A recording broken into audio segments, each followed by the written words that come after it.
Et bonjour à tous, bienvenue sur The Money Show, le podcast qui parle d'argent, mais pas que. Les amis, j'espère que vous allez bien et que vous avancez dans vos projets. Moi, je suis en grande forme et j'avais teasé un peu le truc dans un précédent podcast, mais ça avance un petit peu pour moi côté immobilier. Enfin, je dis ça avance un peu, mais en réalité, ça avance même très bien. Je vous avais dit que j'avais obtenu le financement de ma résidence principale, à 110% en plus, et semaine dernière, j'ai signé mon offre de prêt pour un projet locatif avec un de mes potes. Donc ça fera, je pense, l'objet d'un podcast solo à la rentrée, parce que là, entre ma RP et le locatif, j'ai réussi à lever plus de 500 000 euros de financement auprès des banques sur 2024. Donc je trouve qu'à mon petit niveau, c'est quand même exceptionnel. Mais tout ça, c'est pas arrivé par chance. Derrière, il y a eu énormément de boulot, notamment sur les dossiers bancaires. Donc je vous détaillerai ça plus tard. Sinon, pour revenir au podcast de la dernière quinzaine, merci pour vos retours et surtout vos partages.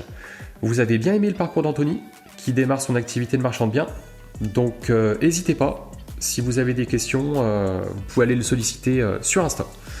Sinon, pour continuer, je vous le redis, mais merci pour vos écoutes, vos partages et les notes sur les diverses plateformes. J'ai eu 2 notes de plus sur Spotify et une note de plus sur Apple Podcasts. Et en fait, au-delà des chiffres, ça me motive vraiment à continuer le podcast, à trouver des nouveaux invités toujours plus inspirants, donc merci encore. Et enfin, le podcast du jour, c'est avec Léa, du compte Travel Cowgirl sur Insta, qui m'avait été recommandé par Elodie et Mélanie, qui sont passées dans le podcast. Donc merci les filles, encore. Et Léa déjà, elle a un parcours qui est incroyable, vous le verrez. En fait, elle était kiné, elle a fait un burn-out, elle a ensuite décidé de monter des business pendant sa convalescence. Je dis convalescence, mais vous verrez ça, elle va détailler ça dans le podcast. Elle a aussi investi dans l'immobilier. Et aujourd'hui, Léa, elle est libre financièrement et géographiquement. Et depuis très longtemps, elle a un rêve, une passion, qui est de détenir un ranch. Donc un ranch, ça peut de une être cher à l'achat et de deux être cher à entretenir. Ça coûte pas mal d'argent. Et ce que j'ai adoré dans son parcours, c'est que tout l'immobilier qu'elle a acheté et les business qu'elle a mis en place, c'était au service de son rêve et de sa passion. Parce qu'à mon sens, gagner de l'argent, c'est cool, si et seulement si ça te permet de réaliser tes rêves. Donc Léa, encore une fois, merci pour ton partage, et j'espère que tu vas vite trouver ton ranch. Et maintenant, je vous laisse avec le podcast du jour qui, j'espère, vous plaira.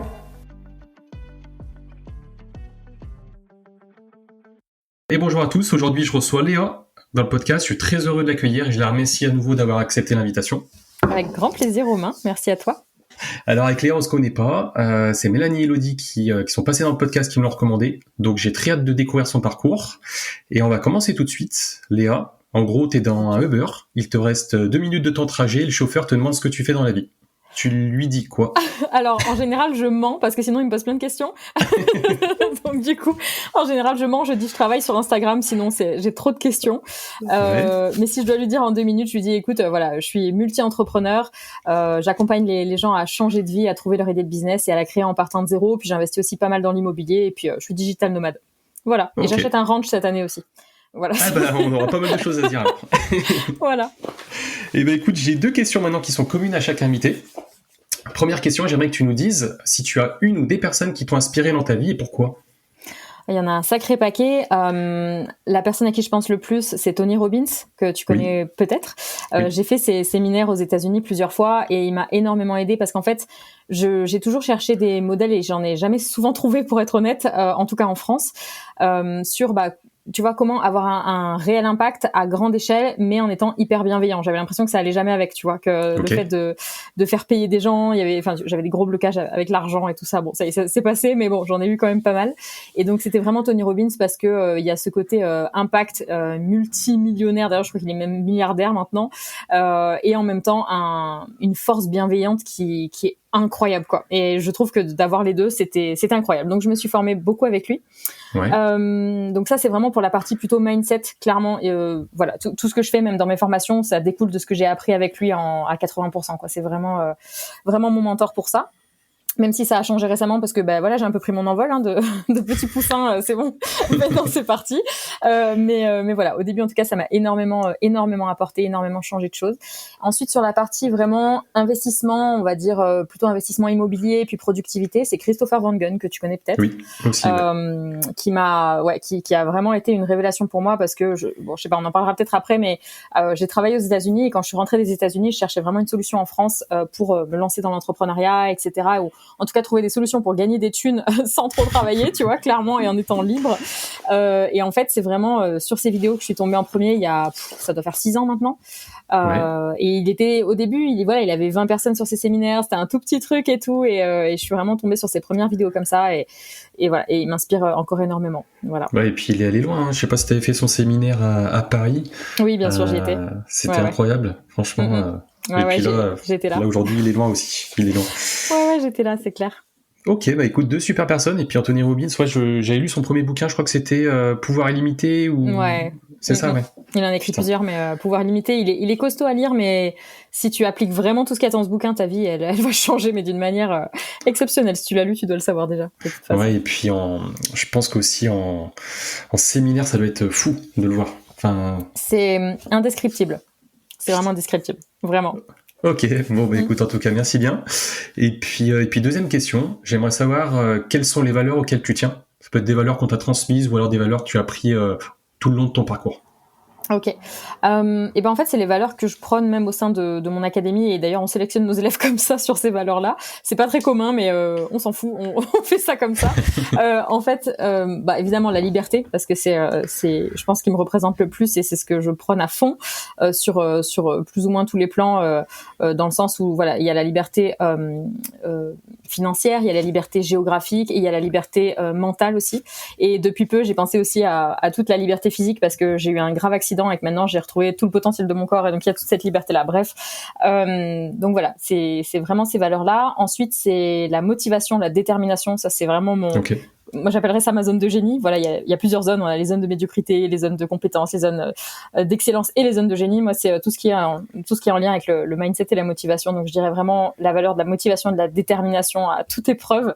Et la troisième, c'est la bienveillance. J'en ai parlé juste avant. Tu vois, c'est hyper important. Et je trouve qu'il y a encore beaucoup d'endroits où ça manque et je ne comprends pas pourquoi. Tu vois, la petite fille en moi, elle est en mode, mais les gars, vous prenez pas la tête, tout va bien, quoi. Tu vois. Donc vraiment la bienveillance à fond, le partage, l'entraide au taquet, quoi.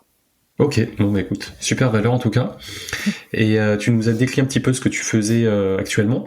Mm-hmm. J'aimerais aussi que tu nous dises ce que tu as fait comme étude et ce que tu as fait en fait avant de faire ça comme métier. Alors je vais essayer de te le faire dans l'histoire des 2 minutes pour un Uber, tu vois, parce que sinon on en a pour 3 plombes. Mais à la base, moi je suis kiné. Donc rien à voir avec ce que je fais aujourd'hui. J'ai fait un burn-out au bout de seulement 3 ans de kiné, donc tu vois, j'ai pas tenu très très longtemps, mais en fait j'ai pété un câble. J'adorais ce métier, c'est juste la manière dont on nous oblige à le faire en France qui m'allait pas du tout. Okay. Donc j'ai fait un burn-out et j'ai eu un accident en même temps. Voilà, une super année. Et du coup j'ai tout plaqué. Je suis partie dresser des chevaux aux États-Unis dans les ranchs en mode je me casse. En fait kiné c'est pas pour moi. Moi j'ai envie de monter à cheval toute la journée. Je me barre les gars. Et donc du coup je suis partie bosser pour des entraîneurs dans le Dakota du Sud, en Oklahoma aussi, c'est à la frontière du Texas, et puis en Nouvelle-Zélande. Donc en mode je pars dresser des chevaux sauvages, voilà, la meuf je n'ai plus de barrière, je n'ai plus de limite, c'est parti, on se casse. Et je suis rentrée au bout de 2 ans en me disant en fait finalement bosser pour des entraîneurs c'est cool, sauf que t'as un patron et t'as pas de vie quoi, et tu gagnes carrément moins de thunes que quand t'es kiné. Donc voilà, l'argent c'est quand même un moyen qui me permet quand même de voyager, de faire plein de choses, de m'acheter ce que j'ai envie de m'acheter, même si je suis pas forcément matérialiste, mais voilà, surtout de pouvoir te payer des expériences de fou, etc. Et donc je me suis dit faut que je trouve une autre solution. Et donc je suis rentrée en France, c'était il y a 6 ans d'ailleurs quand j'ai commencé à découvrir Chris d'ailleurs en rentrant des US. Et puis Tony Robbins, etc. Et c'est là en fait que je me suis dit je reprends le métier de kiné parce qu'il fallait rentrer des ronds, hein, clairement. En plus on m'avait volé ma voiture. Enfin aux US ça a été assez chaotique et en même temps incroyable, mais bref c'était une bonne expérience, on va le dire comme ça. Et j'essaye de te le faire vraiment très très vite, hein, parce que sinon on en a pour 3 plombs. Mais voilà, du coup je rentre en France et je tape comment devenir riche sur YouTube. Désolée, ouais j'ai fait ça. Je sais que c'est genre la meuf, tu vois. Comment dire, j'étais en fait tellement désespérée de pas réussir à trouver ma voie, de me dire kiné c'est pas pour moi, entraîneur de chevaux finalement ça me va pas du tout pour plein de raisons, parce que le cheval est un outil et tout, ça me va pas du tout tout. En fait, j'avais pas vu ça comme ça, etc. Donc, qu'est-ce que je vais faire de ma vie? Moi, je vais pas passer 50 ans à savoir, enfin, à chercher ce que je veux faire. Et donc, en fait, je me suis formée comme une dingue, grâce notamment à des formations que je trouvais sur YouTube, avec des formateurs que je trouvais sur YouTube, sur Instagram, etc. Comme c'est le cas de plein de gens d'ailleurs. Peut-être c'est ton cas aussi. Je sais pas si t'as trouvé. Les premiers sur lesquels on tombe, c'est sur les réseaux sociaux. Et en fait, il y a 6 ans, il y avait très peu de monde. Chris, c'était un des premiers, je pense, à être sur les réseaux. À vraiment faire ce qu'il faisait comme il le faisait. Donc je commence à me former sur l'immobilier avec lui, à me former aussi dans le marketing, dans le e-commerce, dans l'affiliation, dans le développement personnel. Enfin, franchement, tout ce que je gagne en tant que kiné, je le remets dans des formations. Je bosse comme une ouf. Je passe à peu près 2-3 ans comme ça, donc à monter des business, certains qui fonctionnent, d'autres qui fonctionnent pas, etc. Et puis jusqu'à un autre accident. Enfin, la meuf ne s'arrête pas. Bref, j'ai un autre accident il y a 3 ans et demi, où un cheval me fracture le genou en voulant taper mon cheval. Bref. Et en fait, je passe 3 mois à alité. Et là, je me dis, bon, t'arrêtes de jouer petit maintenant, parce que je montais tout en parallèle de mon métier de kiné. Je suis désolée, je parle vite, je vais essayer de ralentir, mais je parle très très vite naturellement. Je suis en x2 naturellement, c'est un peu relou pour eux. Ils n'auront pas besoin d'accélérer comme ça. Bon, voilà, c'est parfait, c'est nickel. Et donc, en fait, là, je me dis, t'as cet accident, t'es 3 mois allongé dans un lit, tu vas en profiter pour monter un business, et pas des petits business comme tu fais avec un peu d'affiliation, un peu de e-commerce, un peu de... Voilà, tu vas vraiment à fond. Et c'est là, en fait, que je me suis lancée dans le coaching, parce que je m'étais tellement formée dans le marketing, le web marketing, la vente. Enfin, franchement, je te passe, mais j'ai peut-être fait une 40aine de formations. Hein. C'était vraiment... J'y suis allée en mode warrior, en mode je teste tout et on verra ce qui se passe, quoi, tu vois.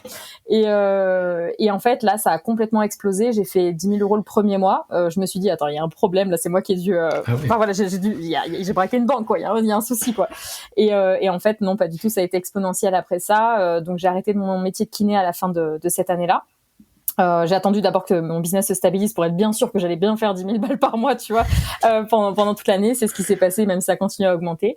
Et puis, quelques mois après avoir arrêté mon métier de kiné, j'ai lancé mon académie, parce que j'étais en coaching one-one au début, tu vois, business et mindset. Et en fait, j'avais beaucoup trop de demandes. Donc, j'ai lancé mon académie pour automatiser une partie, mais en gardant quand même du coaching one-one parce que j'adore ça au sein de l'académie. Et voilà, on est là. J'ai acheté des immeubles aussi cette année-là. J'ai lancé plein de trucs. J'ai une 15aine de sources de revenus aujourd'hui, quoi. Ok, voilà. Donc ouais, t'as pas mal de choses alors, pas mal de choses. Ouais, et puis, ouais. J'ai noté du coup une chose. T'es la première à en parler dans le podcast, c'est burn-out. J'aimerais que tu nous dises un petit peu les signaux ou les indicateurs que tu as eu en fait. Comment tu sais que tu as fait un burn-out et comment tu t'en es sorti? Alors, en fait, j'en ai pas pris conscience tout de suite parce qu'en fait, j'ai pas pensé à aller voir le médecin. Tu vois, c'est bête, hein, mais mon burn-out, il a pas été diagnostiqué par un médecin. Et aujourd'hui, les gens, ils te parlent de burn-out un peu à tout va, tu vois, enfin en mode si, j'ai fait un burn-out, j'ai fait ci, j'ai fait ça, juste parce qu'ils ont trop de charge mentale. C'est ok, mais c'est juste que c'est pas un burn-out. Le vrai burn-out, c'est de mon point de vue quand tu peux plus te lever de ton lit, en fait. Okay. Et en fait, le burn-out, il arrive pas forcément quand tu travailles trop. Il arrive quand tu manques de sens dans ce que tu fais. Et alors tout ça, je l'ai compris bien après. Hein. J'aurais bien aimé savoir tout ça quand j'étais en plein dedans, mais j'ai passé une année vraiment horrible parce que j'avais pas pensé à aller voir le médecin. Je pensais juste que j'étais fatiguée. Enfin, tu vois, voilà, c'était assez complexe. Et en fait, je pense, en tout cas, pour avoir vraiment analysé le truc sous tous les angles et avoir eu plein d'élèves qui y sont passés, que le burn-out, ça arrive, voilà, encore une fois, quand tu manques de sens et qu'en plus de ça, t'as une baisse d'énergie parce que tu travailles pas mal, ou alors t'as beaucoup de charge mentale. C'est même pas une histoire de travail, c'est vraiment une histoire de charge mentale, de pression sur tes épaules qui peut venir de ton taf, qui peut venir aussi des gens dont tu t'occupes. Ça peut être de la famille, tes enfants, enfin voilà, ça peut être plein de choses en même temps. Et souvent, c'est qu'en fait, t'es dans une voie qui te correspond pas et souvent t'es dans le déni et tu te dis mais si, je continue là-dedans, tu veux que je fasse quoi? Moi, je suis kiné, je sais masser des gens, je sais rien faire d'autre, qu'est-ce que je vais faire d'autre de ma vie? Enfin, tu vois, voilà. Et je m'étais jamais posé la question, vu que je veux faire kiné depuis que j'ai 14 ans, de faire autre chose de ma vie. Donc, c'était impossible pour moi de voir autre chose. Et je pense que les premiers signes, c'est déjà quand tu commences à avoir du mal à te lever le matin, à te dire putain, excuse-moi du terme, je fais pas mal de gros mots, mais putain, j'ai pas envie d'aller bosser, quoi. Alors, quand ça arrive une fois de temps en temps, c'est normal, hein. Enfin, je veux dire, même moi, avec mes business en ligne, des fois, j'ai la flemme, hein, c'est ok. Mais quand c'est vraiment genre tous les jours et que t'as du mal même à t'asseoir sur ton lit et à te lever, c'est que là, il commence à y avoir un problème. Ou quand t'as des pertes de mémoire aussi, tu sais plus, enfin, t'es tellement fatigué que tu sais plus comment t'as fait tel trajet en voiture, ou on te demande des trucs, t'oublies, enfin voilà. Je pense que ça vient comme ça. Enfin, en tout cas, moi, je pouvais plus me lever de mon lit Et je me rappelle être assise face à ma penderie devant mon lit et être en train de me dire, mais qu'est-ce que je fous sur Terre, en fait? Enfin, genre, pourquoi je suis là? Qu'est-ce que je fais là? Il y a aucun sens, en fait. Je continue à aller bosser dans un métier qui me plaît plus, qui me plaisait énormément au début, mais qui me plaît plus, pour en fait, finalement, gagner de l'argent qui me sert à payer la voiture que j'ai achetée pour aller bosser, tu vois. Il y a un problème quelque part, quoi. Voilà. Je sais pas si ça aidera quelques personnes ici, mais en tout cas, parlez-en absolument à un médecin si jamais ça va pas de ce côté-là. Vraiment, faites pas la même erreur que moi. Voilà. Ouais. Puis je pense, comme tu dis, c'est peut-être plus dur sur le moment de voir que tu en fais un, et c'est peut-être avec le recul que tu prends conscience de certaines choses. Donc, c'est clair. Merci d'avoir partagé cette partie-là. Avec plaisir. Et donc là, on va axer maintenant la suite du podcast sur 2 parties. Donc la partie entrepreneuriale et la partie investissement. Ok. Donc, partie entrepreneuriale. En fait, j'ai plusieurs petites questions. En fait, j'allais te dire initialement pourquoi tu as décidé de te lancer dans cette niche, mais tu as plutôt répondu dans le sens où voilà, déjà tu t'es beaucoup formé initialement, et puis tu as continué là-dedans. Mais j'aimerais que tu nous dises, en fait, surtout au démarrage de ton activité, les freins et les obstacles que tu as pu rencontrer dans la création de ton business. Parce que du coup, au début, tu disais que tu as essayé de lancer plusieurs activités, certaines ont fonctionné, d'autres pas. Du coup, voilà, quels obstacles tu as pu rencontrer au démarrage? Ok. Alors, je sais, enfin, quand on dit mon business, j'en ai plusieurs en fait aujourd'hui. Aujourd'hui, je fais encore du e-commerce, mais différemment. Donc, je fais du coaching, des immersions. Enfin, je fais quand même beaucoup de choses différentes.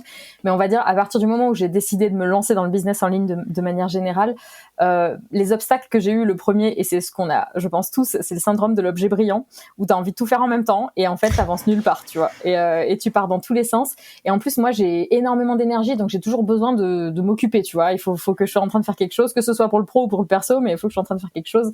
Et donc ça, c'était un peu l'erreur que j'ai faite, c'est de pas mettre toute mon énergie dans un seul business, au moins pendant 6 mois. Voilà, j'en montais plusieurs en même temps, etc. Et en fait, du coup, il y a rien qui décollait. Je faisais quelques centaines ou quelques milliers d'euros, ce qui est bien, hein, mais je veux dire, j'atteignais pas. Moi, je voulais atteindre 15 000 euros par mois, hein, pour être voilà, transparente. Il me fallait 15 000 euros par mois pour pouvoir faire mes voyages, payer tout ce qu'il me fallait pour mes chevaux parce que ça me coûte une fortune, voilà, payer mon loyer, tout ça. Et bon, je les ai bien dépassés depuis, mais à l'époque, en tout cas, c'est ce que je recherchais. Et donc, en fait, voilà, tu vois, c'était un coût 2 000 euros par-ci, puis un peu d'affiliation 100 euros par-là. Donc, je pense que c'était de pas focaliser toute mon énergie sur un seul truc pendant au moins 6 mois, 1 an, qui m'a fait perdre du temps. Ça a été la première chose. Et d'ailleurs, ça a décollé quand j'ai fait ça, à partir du moment où j'ai eu ma fracture et où je me suis dit, bon, allez, je me lance à fond dans le coaching. J'ai fait que ça 12 heures par jour, vu que j'avais rien d'autre à foutre dans mon lit, tu vois. Et c'est là que ça a complètement décollé. Ça, c'est la première chose. La deuxième erreur que j'ai faite, j'en ai fait un paquet, mais je vais t'en sortir quelques-unes, tu me diras quand on a marre. Mais, la deuxième erreur que j'ai faite, c'est qu'au début, j'ai pas voulu suivre de formation. J'ai pas acheté de formation tout de suite, même celle de Chris, en immobilier. Bah, tu vois, je l'ai pas acheté tout de suite. Je crois que j'ai mis 1 an et demi ou 2 ans avant de le faire parce qu'en fait, j'avais jamais investi sur moi. Je savais pas du tout, enfin, c'était pas logique pour moi ou inné de dire, ah bah tiens, j'investis dans un truc comme ça va me rapporter de l'argent en fait derrière parce que j'ai des meilleures compétences, quoi. Donc ça a mis vraiment un moment, et je sais que j'aurais gagné 2 ou 3 ans si je l'avais fait tout de suite. J'ai mis un petit moment, j'ai voulu me former un peu toute seule, tu vois, en mode gros égo, en mode non mais c'est bon, je vais trouver les réponses sur Google et sur YouTube. Alors oui, tu les trouves, mais tu les trouves pas vite. Elles sont dans tous les sens. T'as pas tout le, comment dire en français, le chemin en fait à suivre, etc. Donc voilà.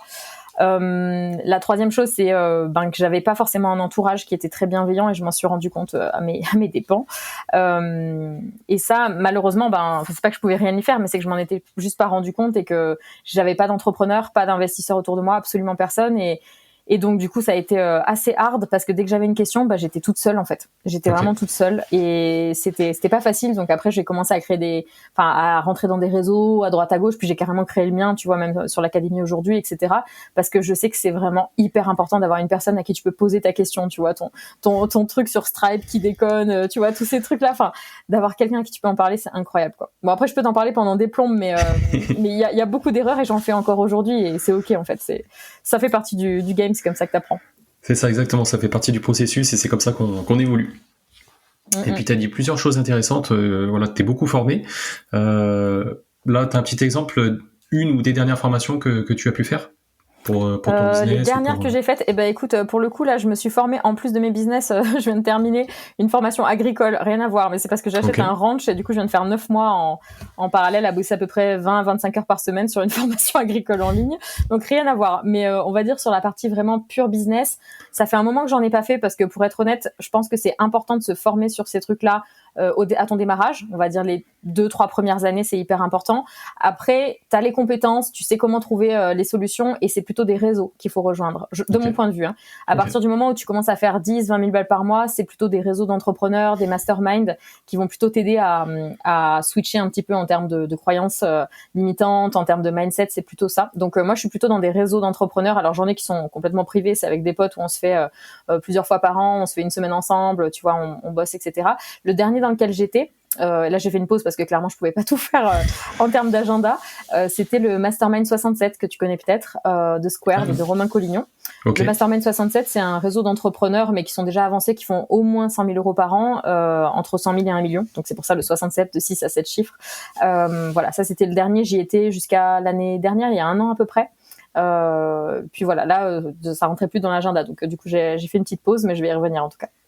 Ok, bah écoute, hyper intéressant, et puis je rebondis un petit peu dessus, où moi-même au début de mon parcours je me suis pas mal formé, que ce soit sur la partie IMO, la partie fiscale, la partie on va dire entrepreneuriale ou même développement perso, et tout comme toi, bah, j'ai rejoint en fait des groupes, des petits masterminds, des petits séminaires, où en fait t'apprends plus forcément grand chose. Mais c'est surtout que tu rencontres des personnes qui sont inspirantes, et moi c'est plutôt ça que je vais chercher, tu vois, des profils qui sont hyper intéressants, et puis des idées de business que t'as pas, ou alors des petits tips, tu vois, le petit tips, mais que voilà tu apprends pas forcément dans les formations classiques. Ah ben c'est ça, c'est pour ça que tu vois, c'est bien de se former au début, mais après, enfin voilà, 1 an, 2 ans, 3 ans en général, t'as des compétences que tu peux pas les inventer, faut les apprendre. Mais à partir du moment où t'as passé ça, le reste c'est que du mindset en fait, c'est vraiment que du mindset, et donc c'est rencontrer des gens qui te disent ah mais tu fais que 500 000 euros par an, mais bouge ton cul en fait, tu vois.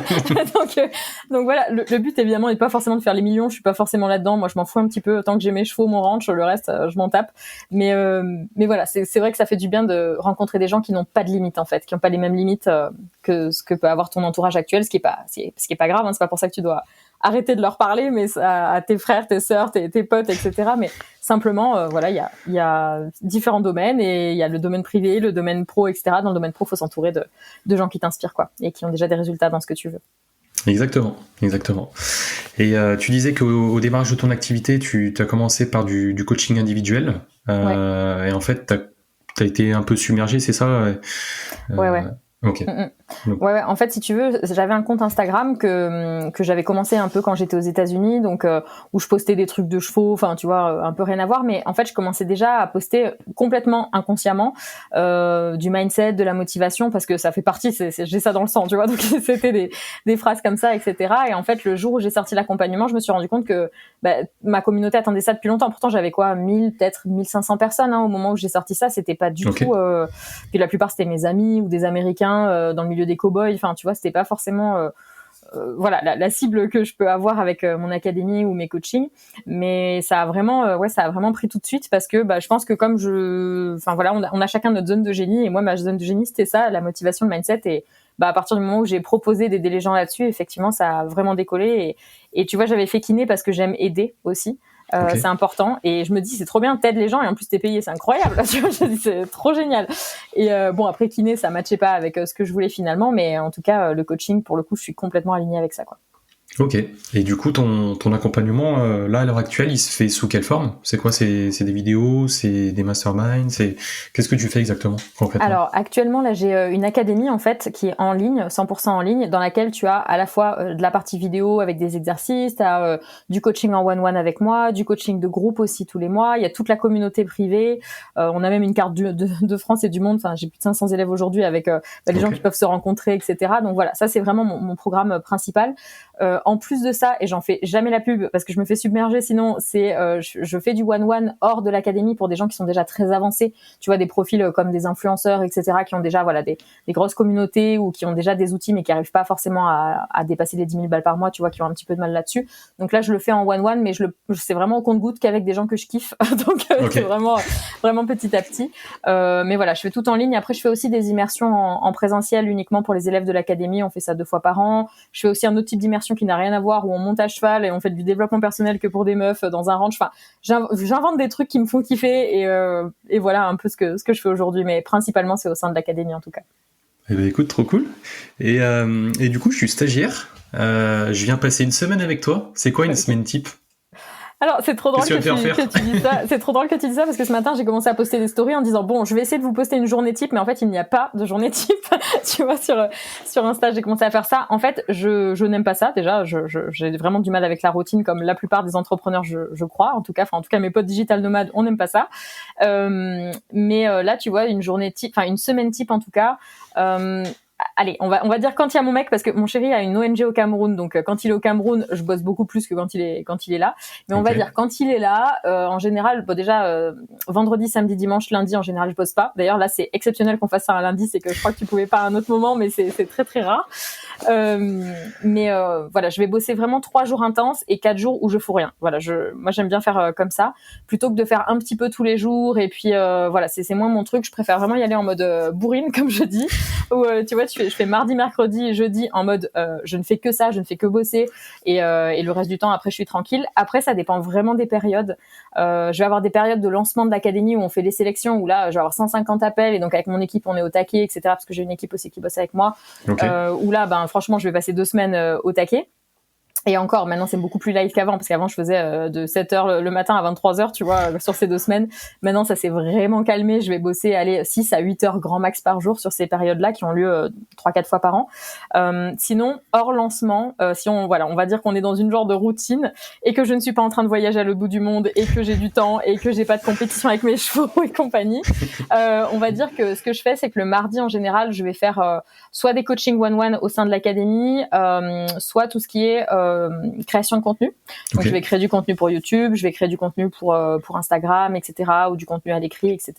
Je vais gérer aussi avec mon équipe. On a des réunions d'équipe en général. J'en fais très très peu. J'en fais en général 1 à 2 par mois max. J'ai quelqu'un qui gère déjà. Enfin j'ai ce qu'on appelle une OBM, une Online Business Manager, qui gère mon équipe avec toutes les tâches que je veux mettre, mais j'aime bien les avoir quand même de temps en temps. Le mercredi, pareil, je remets en général des créneaux de coaching. Et puis là, ça va être plus tout ce qui est stratégie. Tu vois, où je vais faire de la stratégie sur là par exemple je vais sortir une nouvelle petite formation bientôt. Qu'est-ce que je mets en place en termes de stratégie de contenu, etc. Quelles sont mes deadlines et tout ça. Et le jeudi c'est la journée paperasse en général, donc c'est tout ce qui est compta. Alors la compta c'est pas vraiment moi qui le fais, mais on va dire envoyer les tickets à mon assistante. C'est déjà assez pénible, hein.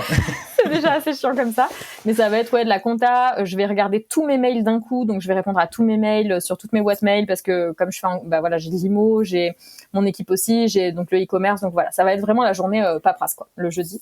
Et puis en général j'ai quelques créneaux de coaching, ou alors je donne des masterclass, ou c'est souvent là où je cale les interviews aussi qu'on me demande régulièrement. Voilà. Et après vendredi, samedi, dimanche, lundi, je suis en off, je monte à cheval, je voyage, je vais à la plage, je me balade, je fais ma vie quoi.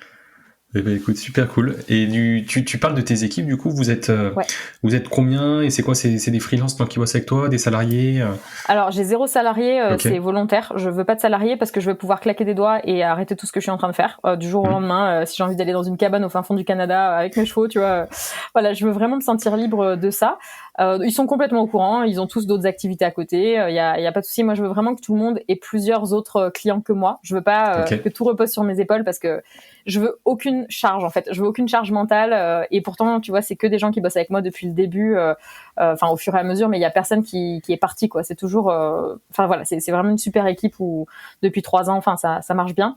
Alors on est combien? Donc il y a mon assistante qui est aussi un peu mon bras droit, qui est personal assistante aussi, donc elle va réserver tout ce qui est billets de train, billets d'avion, elle organise des événements, elle s'occupe du e-commerce, de la compta, de la gestion des stocks par exemple, parce qu'on a créé des agendas de productivité, des budgets planners et tout, bref, donc elle va gérer tout ça. Elle gère aussi tout ce qui est customer care, bon elle fait 1 milliard de trucs, mais tout ce qui est customer care avec l'académie, donc elle va s'occuper des élèves s'ils ont besoin de quelque chose, elle gère mes mails, elle gère des achats, bref, elle fait 1 million de trucs. Donc il y a mon assistante déjà, qui elle est quand même à un poste assez clé parce qu'elle fait tous les trucs que j'ai pas le temps ou pas envie de faire, et elle adore, hein, chacun son délire, donc tu vois, vraiment chacun son truc. Ouais, c'est clair. Et puis après je vais avoir une autre personne qui me gère un peu tout ce qui est partie technique, qui est là depuis le début, que j'avais en freelance à la base et qui maintenant que j'avais en alternance à la base et qui du coup maintenant est en freelance. Lui va gérer tout ce qui est site internet, les pages de vente, de la programmation et du montage vidéo. J'ai un deuxième monteur et j'ai même une troisième monteuse aussi, parce qu'en fait on a pas mal de réels, on a du YouTube, etc. Bon, je parle même pas des vidéastes et tout ça, mais bon, voilà, c'est en gros, parce que les vidéastes, c'est plutôt du one-shot. Ensuite, j'ai une nana qui est d'ailleurs une élève de l'académie, qui est copywriter, qui s'occupe de réécrire des emails, d'écrire des pages de vente. Voilà, c'est plus de la rédaction. Elle s'occupe aussi de repartager tout ce que je mets en réel sur aussi des shorts sur YouTube où tu vois enfin voilà, elle repartage un peu tout partout. Bon, elle fait plein de petites tâches, mais c'est à peu près ça. Et puis j'ai mon OBM aussi, donc Online Business Manager, qui elle, en fait, je lui donne toutes mes idées et elle les répartit à l'équipe. Et elle vérifie que personne n'a besoin de quoi que ce soit. Elle fait les réunions d'équipe sans moi toutes les semaines, etc. Bon, ça c'est vraiment pour la partie académie. Est-ce que j'oublie quelqu'un? Ah oui, pardon, j'oublie 2 personnes. J'ai aussi 2 personnes, 2 nanas de l'académie qui sont des élèves à la base, qui m'aident à sélectionner les élèves quand on a des sélections. Parce qu'à chaque fois on a 150, 200 appels, donc je peux pas tout faire toute seule. Moi je continue à le faire parce que j'adore ça, mais je peux pas tout faire toute seule sur la période. Voilà, puis après il y a les agences IMO, les femmes de ménage, etc. pour toute la partie investissement immobilier. Voilà. Après j'ai d'autres trucs, mais en gros voilà, c'est ce qui est principal, quoi. Ok. Et du coup, tu parles des personnes que tu as accompagnées. Est-ce que tu as, on va dire, 1 ou 2 retours, enfin des grosses fiertés sur des personnes que tu as accompagnées? Est-ce que tu en as en tête là ou pas? Tu veux dire des résultats des résultats ou même... ouais. Eh ben, tu connais par exemple Elodie qui t'a envoyé ici. Tu vois, elle est rentrée dans l'académie, elle est passée de 20 000 à 160 000 euros de chiffre d'affaires en 1 an. Donc voilà, par exemple, pour t'en donner un chiffré que tu m'as parlé d'Elodie. Après, franchement, il y en a énormément. J'en ai plein sur ma chaîne YouTube, sur Travel Cowgirl, si t'as envie d'aller regarder. En fait, j'en poste parce que je m'aperçois qu'il y a plein de gens qui osent pas rentrer dans l'académie ou parce qu'ils se disent je serais jamais capable de faire un truc pareil et tout ça. Et donc j'en poste plein pour leur montrer que non, c'est des mères de famille, par exemple. Là, c'est ce qui me vient, mais Emma qui était prof à l'époque, prof des écoles avec ses 2 filles et qui en fait a monté son business de rédaction web, etc. Avec l'académie et qui est partie faire le tour du monde, tu vois, avec ses gamines. Elle vient de rentrer là. Enfin, voilà, je pense à ça. J'en ai plein de domaines, mais t'as des gens comme, je sais pas, une autre Alice là qui bossait dans l'immobilier mais qui osait pas être à son compte, qui est du coup complètement à son compte, qui a, je crois que son dernier lancement elle a fait 30 000 balles. Elle a démarré il y a pas longtemps. Enfin, voilà, c'est plein de profils complètement différents. Des gens comme Bastien aussi, qui est le coach Etsy numéro 1 français, qui est dans l'académie aussi, qui a tout explosé. Enfin, je peux t'en citer pendant des heures et des heures, mais je crois que c'est même pas juste leurs résultats dont je suis fière, c'est vraiment d'avoir créé une communauté de gens qui sont à la fois bienveillants et à la fois motivés, en fait, qui est vraiment ces 2 compétences chez tous mes élèves. Et en fait, tu vois, là, juste avant, je regardais des stories avant l'appel, j'en ai qui sont partis faire des sauts en parachute ensemble, il y en a qui étaient partis faire du rallye, là, j'ai vu qu'elles étaient en train de partir faire du rallye, 5 nanas de l'académie. Enfin, pour moi, c'est incroyable parce que ça leur permet de créer une communauté qu'elles auraient jamais pu avoir en étant toutes seules chez elles, tu vois. Et j'ai des hommes comme des femmes, hein, j'ai les 2, mais pour le coup, là, je parlais des 5 nanas que je venais de voir sur de la Formule 1, je trouve ça trop bien, quoi. Enfin, c'est cette fierté là de sentir que je suis que j'ai créé je sais pas, comme si j'avais mis une petite graine, tu vois, qui pousse et puis qui crée d'autres petites graines et qui poussent, etc. Et là où je kiffe, c'est vraiment quand ça m'est arrivé récemment, là, j'étais au resto à Lyon et puis il y a un gars qui m'a parlé, qui me disait écoute, en fait c'est ma sœur qui est dans ton académie qui m'a parlé de ce que tu faisais, ça m'a motivée, j'ai acheté un immeuble et tu vois, je le connais même pas, c'est même pas un de mes élèves et moi j'adore, je trouve que c'est vraiment l'effet papillon, moi, qui me fait kiffer. Voilà, c'est la répercussion que ça peut avoir, quoi. Ok, écoute, trop bien, trop bien. Et pour terminer sur ton parcours entrepreneurial, est-ce que tu aurais une ou 2 astuces pour lutter contre la procrastination? Parce que je pense que tu peux y être confronté. Oula, oui. Ok, l'astuce numéro 1, c'est de prendre mon agenda de productivité que vous avez sur mon compte Insta ou sur mon site.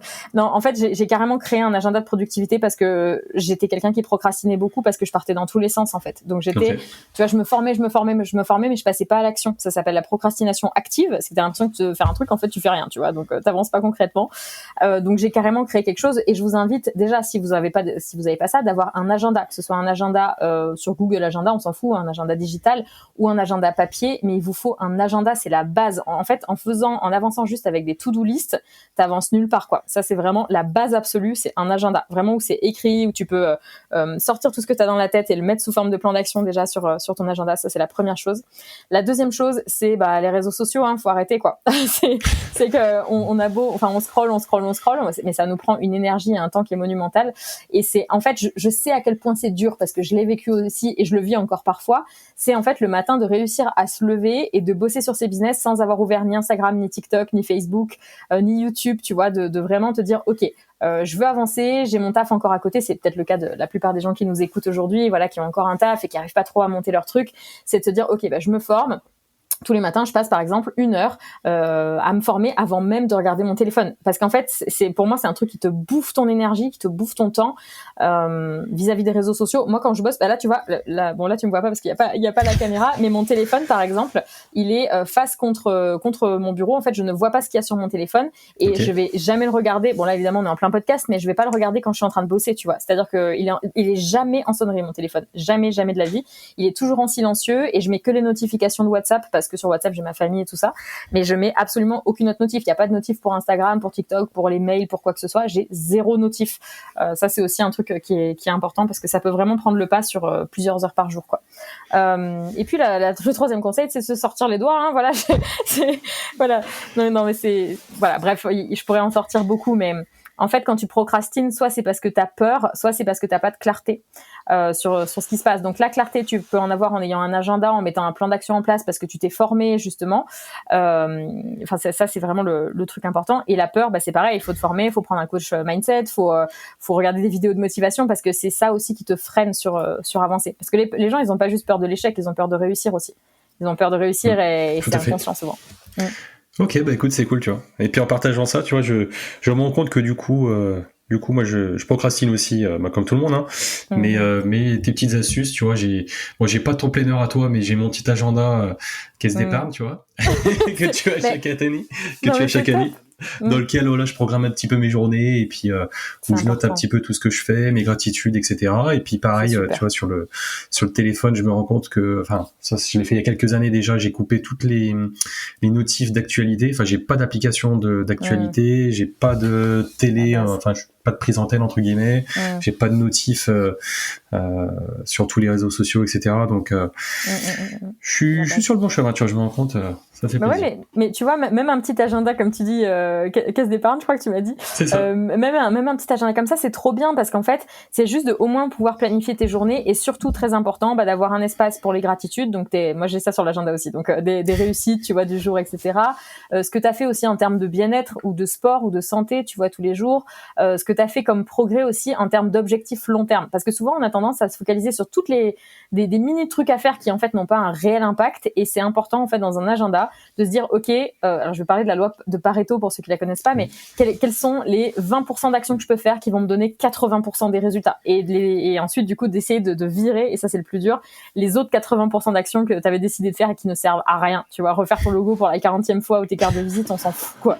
Enfin, c'est pas ça qui te fera vendre. C'est des détails. Ouais, c'est des détails. C'est clair. Ok, bon bah écoute, c'est cool. On a clos la partie entrepreneuriat.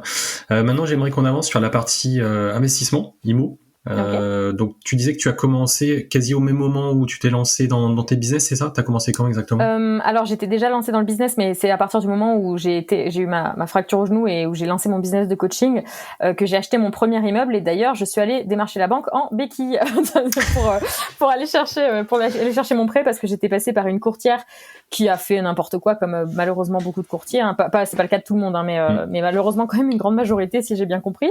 Et donc je suis allée acheter trouver mon prêt en tout cas en béquille. Donc j'ai acheté mon premier immeuble le jour de mes 30 ans, quasiment un mois après ça.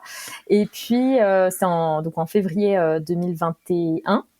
Et puis ensuite, j'ai acheté un autre appart en fin d'année au mois d'octobre, je crois que je l'ai signé.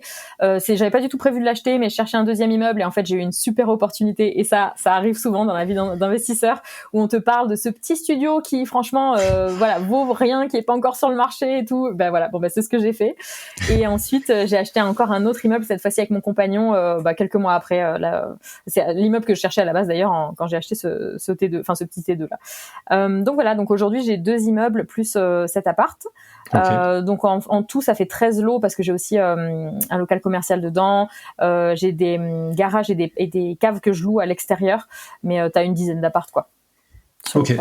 Et du coup, immobilier, pourquoi ? C'est pour faire un complément de revenus, pour faire éventuellement des revenus qui vont être assurés quand tu voudras t'arrêter ou non ? Alors pas du tout. En fait, c'est que je veux acheter un ranch. Okay. Que d'ailleurs j'ai encore des visites, tu vois, la semaine prochaine. Mon objectif de base quand je suis rentrée des US, c'est ok, j'en ai marre de bosser dans les ranchs des autres. Il faut que je puisse monter à cheval quand j'ai envie, être libre. Donc première étape, être libre, c'est ce que j'ai fait en montant mes business. Deuxième étape, acheter un ranch. Et donc en fait, je me suis dit, pour acheter un ranch, je pourrais acheter par exemple, ça vaut en gros entre 500 000 et 1,5 million, hein, plus ou moins pour en tout cas ce que je veux. Et en fait, je me suis dit, soit je fais un énorme prêt, mais en fait je me saigne à bosser, à stresser, tu vois, sur ça et compagnie. Soit en fait, je vais essayer de trouver un moyen de faire des revenus passifs pour avoir au moins 2500 à 3000 euros par mois qui tombent de sûr, tu vois, de cash flow net. Hein. Je parle vraiment du pur cash flow. Je pense que tu es dans l'IMO de toute façon, donc tu connais ces termes-là. Et soit je trouve ça pour au moins avoir déjà cette partie-là. Et moi, s'il faut compenser par 500 ou 1000 balles de plus, c'est déjà moins violent que 3 ou 4000 balles, tu vois. Donc, je me suis dit, il faut que j'investisse dans l'immobilier. Donc, c'est ce que j'ai fait. Et c'est l'unique raison pour laquelle j'ai fait de l'immobilier, c'est pour avoir des revenus entre guillemets passifs, parce que pour moi le vrai revenu passif, c'est un peu du bullshit, mais voilà, des revenus en tout cas qui tombent plus ou moins tous les mois, qui me permettent en fait d'assurer une partie du prêt, voilà, du prêt du ranch. Du ranch. Voilà. Et du coup, on va dévier sur la partie du ranch, parce que j'ai aussi habituellement des questions sur les passions. Donc toi, du coup, passion ranch, passion chevaux, c'est ça? Depuis que tu es toute petite, ou tu as découvert ça récemment, comment ça s'est passé En fait, j'ai dit dada juste avant de dire maman, et c'est vrai, c'est une histoire vraie, j'y peux rien. Je sais pas du tout d'où ça vient, parce que mes parents sont pas du tout là-dedans, et voilà, mais bon, bref, c'est comme ça. En fait, je faisais de l'équitation, entre guillemets, un peu classique, tu sais, les trucs où tu sautes des barres et compagnie, jusqu'à mes 5 ans à mes 15 ans. Puis un jour, j'en ai eu marre, j'ai tout arrêté. Quelques mois après, j'ai rencontré un cow-boy. Je me suis foutu de sa gueule. Déjà à 15 ans, j'avais une grande gueule. Bon, je me suis foutu de lui en disant un cow-boy en France, machin. Et en fait, il m'a mis au défi de monter son cheval. J'ai monté son cheval et là, ça a été un coup de cœur incroyable. Je me suis dit, mais trop bien, il y a l'équitation western comme les cow-boys, ça existe en fait, ça existe en France. Et là, écoute, j'ai 33 ans, donc ça fait quasiment 20 ans maintenant que je suis là-dedans. Donc j'ai travaillé aussi aux États-Unis dans ces milieux-là. Je fais du tri de bétail en compétition. Je sais que ça a l'air chelou, mais allez voir sur mon compte Insta, vous comprendrez ce que je fais. Puis voilà, j'ai mes chevaux et compagnie. Et tu vois, tous mes business, ça m'a servi à acheter le van pour tracter mes chevaux, mon camping-car, tu vois, pour partir en concours et pour dépenser tout l'argent que je gagne avec mes business, parce que ça coûte une fortune d'avoir des chevaux. Et voilà, en fait, mon but dans la vie depuis que je suis née, c'est comme ça. C'est on va dire que quand j'étais plus jeune, c'était plutôt un rêve d'avoir un ranch, et puis c'est devenu un objectif il y a 5 ans, tu vois. Je me suis dit, allez, je suis allée à Tony Robbins, il m'a dit, ok, il faut que tu aies un objectif qui soit écrit. J'ai dit, ok, vas-y, go pour le ranch. Et c'est ce qui s'est passé. Donc il y a 6 ans maintenant. Je dis 5 ans, mais ça fait 6 ans maintenant. Et puis du coup, voilà, je veux mon ranch avec mes chevaux, je vais faire un coworking dessus, des gîtes, tu vois. Comme ça, je vais avoir une salle de podcast aussi où les gens viennent au ranch pour retourner leur podcast, leurs vidéos YouTube. Trop bien. Ça va être cool. Ouais, j'ai hâte. Ça va être trop bien. Et du coup, ranch, moi je suis pas du tout du milieu, enfin je vois un petit peu dans les films qu'on a pu voir quand on était gamin, mais du coup c'est quoi? Donc tu as des bêtes, c'est ça? Enfin des bêtes, des chevaux, c'est... Ouais. Est-ce que tu as vu L'homme qui murmure à l'oreille des chevaux? Est-ce que tu as vu ce film? Oh, mon Dieu, tu n'as pas vu ce film. Quelle catastrophe. Bon, c'est mon film préféré. Bref. Mais écoute, voilà. Bon, le principe, c'est une ferme. On dit ranch parce que c'est quand même vachement plus stylé que ferme. Mais, c'est une ferme, là, qu'on cherche avec 25 hectares. On va avoir des vaches, effectivement. On va faire du tri de bétail aussi dessus. On va faire un peu de viande aussi, je pense, mais à toute petite échelle. C'est vraiment pour de la consommation locale, etc. Okay. Et puis, on va faire, du coup, notre coworking. Donc, c'est-à-dire tu vois, un bâtiment où des entrepreneurs vont pouvoir venir pour bosser. Donc ça dépendra en fait de l'endroit où on trouve, mais soit à la journée, soit carrément à l'année ou à la semaine, avec des gîtes sur place où les gens peuvent venir même avec leur cheval, s'entraîner au tri de bétail, bosser sur leur business avec vue sur les chevaux, tu vois, ça c'est le truc ultime. Et puis voilà, on va avoir des gîtes, on a aussi un projet de marque de whisky, tout ça. Enfin bon, bref, on va faire quand même pas mal de choses. Ouais. Trop bien. Et puis même coworking, tu vois, parce que le ranch du coup c'est plutôt la campagne. Ça peut être vraiment sympa, tu vois. Généralement c'est dans les grandes villes. Tu vois, moi j'ai habité à Lyon, donc généralement dans les grandes villes ça marche plutôt bien. Mais là, tu vois, pour essayer de, je pense, s'expatrier, se concentrer aussi, et puis avoir l'air de la campagne, Ça peut être une bonne idée. Bah ouais, c'est des semaines d'immersion en fait, tu vois, où vraiment les gens viennent, ils ont une formation à créer, ou alors ils ont besoin enfin tu vois, ils sont en plein lancement d'un truc, ils ont besoin d'être hyper focus toute la journée. Ils viennent dans le coworking. Alors ce sera coworking, co-living, hein, c'est un petit peu, ça dépendra de l'endroit où on trouve coworking. Encore une fois, c'est possible à la journée si t'es pas loin d'une ville, mais si t'es loin, ce qui va probablement être notre cas, les gens ils viendront plutôt passer la semaine ou le mois, tu vois, où ils seront dans les gîtes et puis ils auront accès au coworking avec que des gens trop cool, parce que je vais sélectionner aussi. Donc, t'as bien raison. Cool. Ouais. Ok, et du coup, j'ai vu, alors tu parlais là que tu avais passé un diplôme agricole, parce que ça doit être obligatoire, c'est ça, pour avoir le ranch? Bah oui, en fait, si tu veux élever du bétail, acheter surtout des terres agricoles, bah si t'as pas de diplôme agricole aujourd'hui, c'est quand même vachement plus difficile. Et puis moi, j'avais envie d'avoir encore plus de compétences là-dedans, parce que j'avais pas fait vraiment d'études, même si j'ai bossé dans ce milieu-là aux US et tout ça. J'avais pas fait d'études concrètes sur la gestion, sur le pilotage d'une structure agricole. Donc c'est ce que j'ai fait là. J'ai passé ça et j'ai eu le diplôme en janvier. Ok, et ben écoute, félicitations en tout cas. Merci. Félicitations. Et écoute, là le podcast est bientôt terminé. Et j'ai oublié d'ailleurs. Du coup, au niveau de ton ranch, là, tu disais que tu pars en visite, c'est ça, que t'en es où là dans tes recherches? Ouais. T'as bien avancé, ouais. Et ben écoute, là on démarre juste. En fait, pour l'instant, j'en ai visité qu'un seul. En fait, j'étais aux États-Unis jusqu'à la semaine dernière parce que j'y vais très très souvent. Là, on s'est fait un petit road trip dans le Yellowstone et tout ça. Et en fait, j'attendais de rentrer pour vraiment lancer les recherches en mode warrior ou en mode alors ça se visite pas vraiment comme des apparts. C'est assez complexe. En plus, nous on va vivre sur place, donc faut aussi qu'il y ait le coup de cœur. Enfin ouais, c'est pas que de l'argent en fait. Tu vois, le ranch c'est vraiment le coup de cœur. Donc là, on a un objectif de 2 à 4 ranchs visités par semaine. Et sauf qu'un ranch, ça c'est au milieu de nulle part. Donc là, tu vois, c'est 4 à 6 heures de route à chaque fois. Tu vois, donc mais on va faire ça. On se lance là-dessus. J'ai démarré les recherches, tout un protocole aussi, parce qu'il y a un gros protocole à faire avec la chambre d'agriculture, avec plein de rendez-vous, avec plein de paperasses, comme on adore en France. Enfin voilà, tu vois.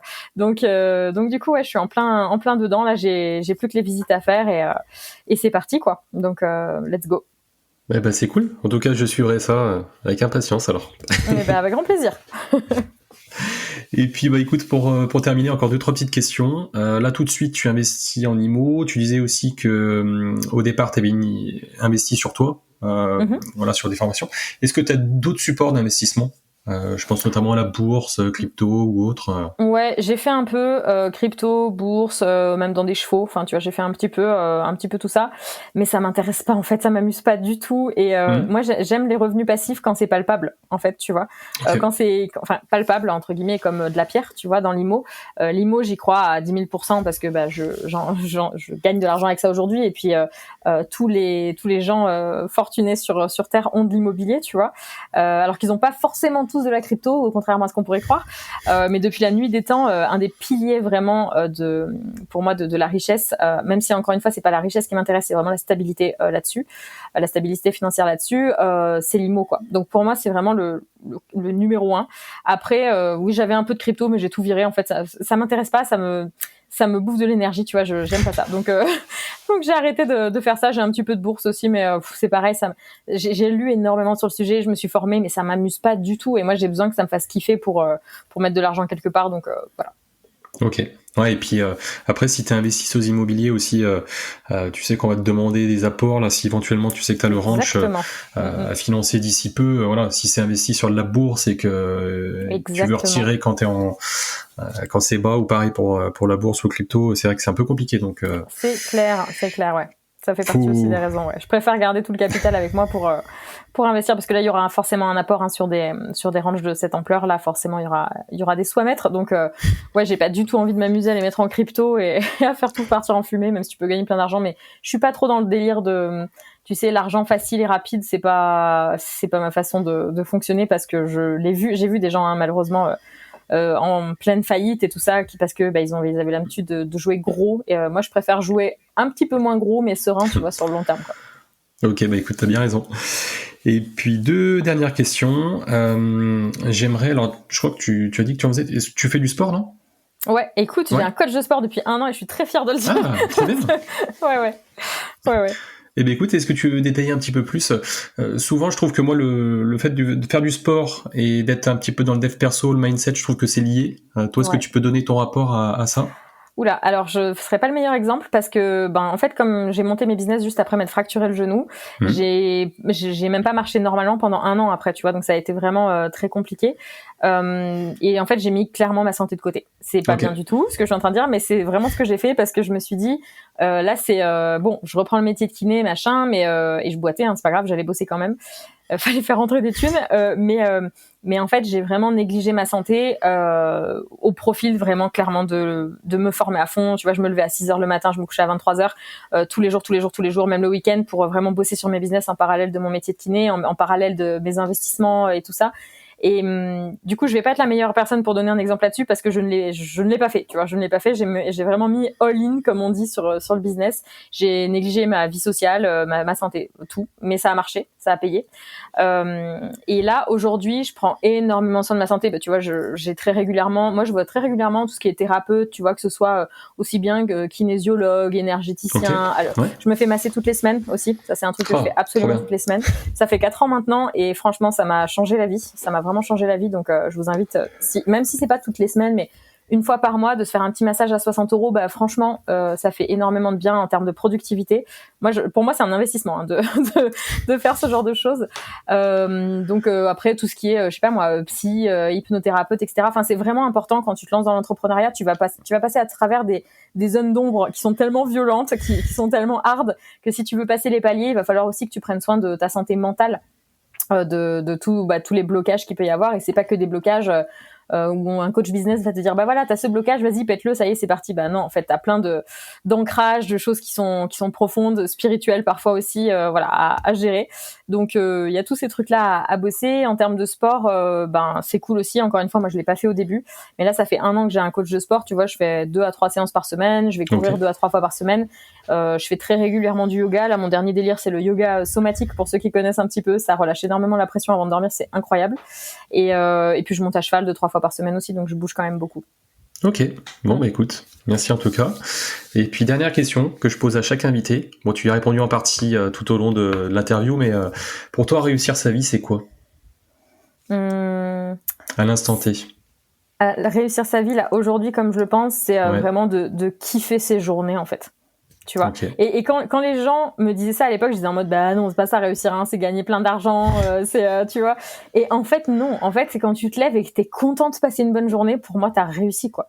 T'as réussi parce que t'es trop content, tu vas moi je suis trop contente quand j'ai mes coachings avec mes élèves ou que alors il y a des fois j'ai la flemme hein. Soyons clairs, il y a des fois j'ai grave la flemme aussi, mais j'ai beaucoup plus envie que la flemme, tu vois. Pour moi c'est quand tu kiffes tes journées. Et tu vois, par exemple aujourd'hui j'ai bossé sur mes business ce matin, j'ai fait du sport, je vais aller monter à cheval juste après notre podcast et compagnie, et du coup pour moi c'est ça, réussir mes journées, c'est de kiffer sur tous les plans, tu vois, aussi bien santé, sentimentale, parce que c'est important aussi, familial, business évidemment. Et c'est ça, c'est quand tu kiffes quoi, quand tu kiffes tes journées. Ok, bon bah écoute, je te remercie Léa pour ton partage, c'était avec super cool. Et puis on se dit à bientôt. Avec plaisir, ciao Robin. J'espère que l'épisode du jour vous a plu. Merci encore pour votre écoute. Je compte vraiment sur vous pour aller mettre une note 5 étoiles et un petit commentaire. Et on se retrouve dans 15 jours pour le prochain épisode. Salut!